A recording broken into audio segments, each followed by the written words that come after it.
സെല്ലുലോയിഡിന് ശേഷം ഞാൻ സംവിധാനം ചെയ്യുന്ന സിനിമയാണ് നടൻ.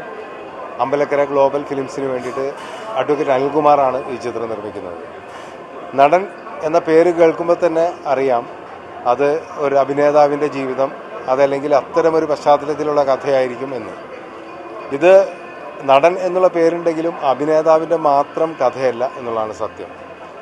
നാടക രംഗത്തെക്കുറിച്ച് നമുക്കറിയാം, നാടകം സജീവമായിരുന്നൊരു കാലം.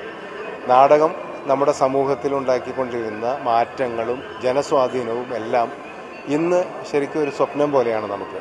സത്യത്തിൽ പുതിയ കാലഘട്ടത്തിൽ നാടകത്തിൻ്റെ പ്രസക്തി വളരെയധികം കുറഞ്ഞ് സിനിമയും ടെലിവിഷൻ മാധ്യമമൊക്കെ ഏറ്റവും സജീവമായി നിൽക്കുന്ന ഒരു ഘട്ടത്തിൽ നാടക കലാകാരന്മാരും നാടകരംഗവും പിന്നാമ്പുറത്തേക്ക് പോവുകയും രണ്ടാം തരം പൗരന്മാരോ അതല്ലെങ്കിൽ രണ്ടാം തരം കലാരൂപമായി മാറുകയോ ചെയ്ത ഒരവസ്ഥ സത്യത്തിൽ നമ്മുടെ മുമ്പിലുണ്ട് എന്നുള്ളത് തന്നെയാണ്.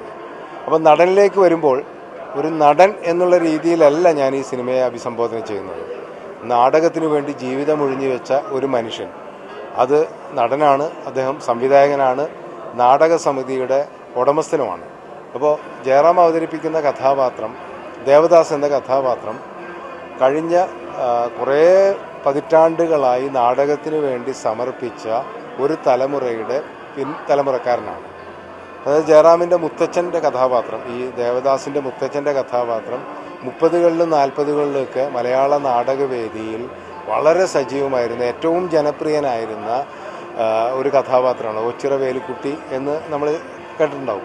കരുണ നാടകത്തിൽ വാസവദത്തയായിട്ട് അഭിനയിച്ച് അന്നത്തെ ജനങ്ങളുടെ ഏറ്റവും പോപ്പുലറായിട്ടുള്ള താരമായി മാറിയിരുന്ന, ഒരുപക്ഷെ മലയാളത്തിൽ തന്നെ മലയാള നാടക സിനിമ കഥാപ്രസംഗം അല്ലെങ്കിൽ മറ്റേത് കലാരൂപത്തിലും നമ്മളെടുത്ത് നോക്കിയാൽ ഏറ്റവും പോപ്പുലറായ ഒരു താരം എന്ന് വിശേഷിപ്പിക്കപ്പെടാവുന്ന ഒരാളാണ് ഓച്ചിറ വേലുക്കുട്ടി.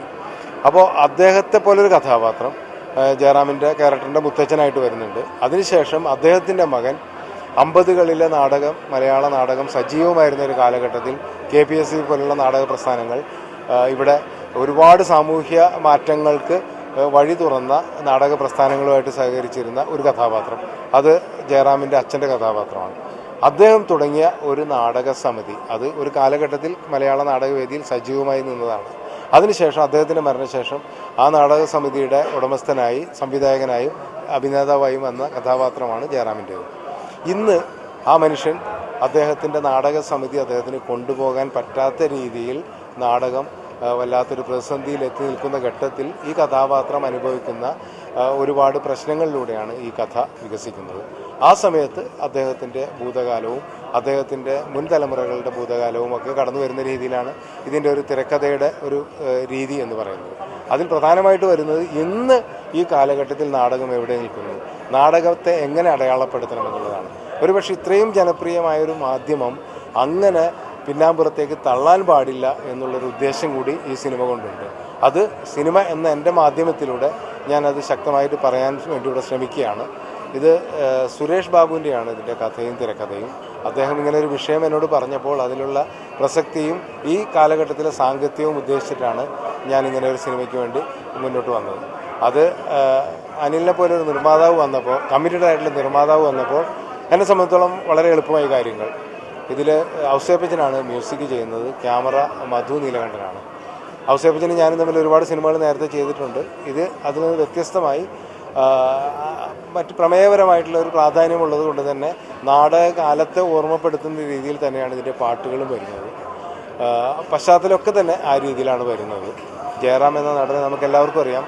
ഞാനും അദ്ദേഹവും തമ്മിൽ 13-ലധികം സിനിമകൾ ഒരുമിച്ച് ചെയ്തിട്ടുണ്ട്. ഇപ്പോൾ ഈ സിനിമയിൽ എത്തി നിൽക്കുമ്പോൾ ജയറാമിൻ്റെ തന്നെ അഭിനയ ജീവിതത്തിലെ ഏറ്റവും ശക്തമായൊരു കഥാപാത്രമായിട്ട് മാറാൻ പോവുകയാണ് ഇതിൽ ദേവദാസ്.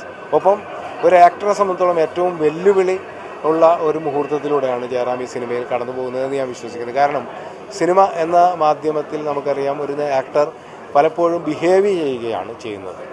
അത് സിനിമയുടെ ഒരു അഭിനയ രീതിയാണ്. അത് നമുക്ക് ഈ സിനിമയിലും വിടാൻ കഴിയില്ല. പക്ഷേ ഇവിടെ ആ രീതിയിൽ അഭിനയിക്കുമ്പോൾ തന്നെ നാടകരംഗത്ത് നാടക കഥാപാത്രമായിട്ട് ജയറാം അഭിനയിക്കേണ്ടിയിരിക്കുന്നു. അപ്പോൾ നാടകത്തിൻ്റെതായ ഒരു അഭിനയ രീതിയും കൂടി. അപ്പോൾ ഇത് രണ്ടും കൂടി മിക്സ് ചെയ്തിട്ട് വരേണ്ട ഒരു രീതിയിലാണ് ജയറാം ഇതിലെ കഥാപാത്രത്തെ അവതരിപ്പിക്കേണ്ടത്. അതുകൊണ്ട് തന്നെ ഇത് ജയറാമിനെ സംബന്ധിച്ചോളം വെല്ലുവിളിയാണ്. എന്നെ സംബന്ധിച്ചോളം വളരെയധികം പ്രതീക്ഷയുണ്ട്. ജയറാം എന്ന് പറയുന്ന ആക്ടറെ അത്രമാത്രം നമ്മൾ ഉപയോഗപ്പെടുത്തിയിട്ടുണ്ടോ എന്നെനിക്ക് സംശയമാണ്. ഈ സിനിമയിലൂടെ അതിന് കഴിയും എന്നുള്ള ഒരു ഉറച്ച വിശ്വാസം എനിക്കുണ്ട്.